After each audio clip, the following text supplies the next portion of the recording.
nasılım diye sorarsa, Allah Allah. pişmanlık duyup da bir gün ağlarsan, neredeyim nasılım diye sorarsa,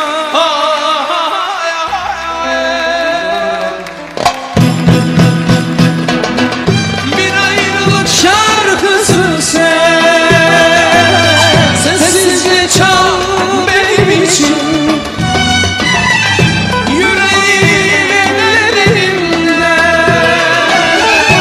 öylece kal benim için.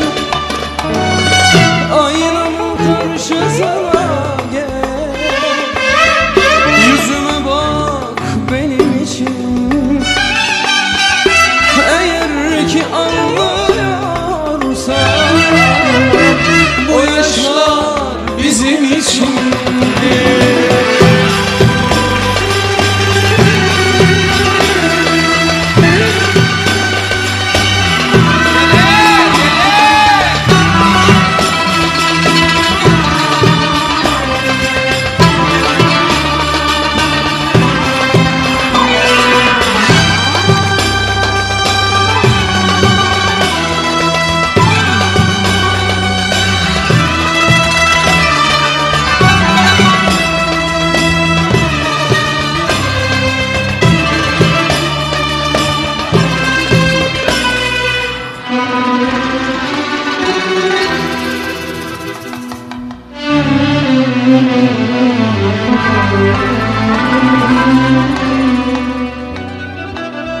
Bende emanetin her neyin varsa, aldama betini yık benim için.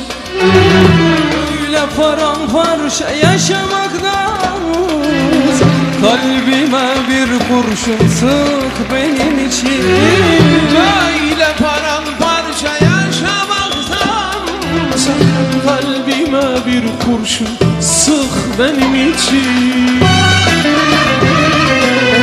Pişmanlık duyup da bir gün ağlarsan, neredeyim nasılım diye sorarsa, Pişmanlık duyup da bir gün anarsan, neredeyim nasılım beni sorarsan.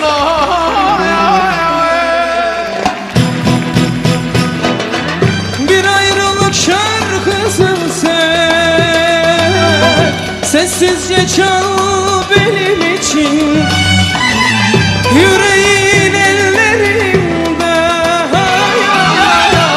öylece kal benim için.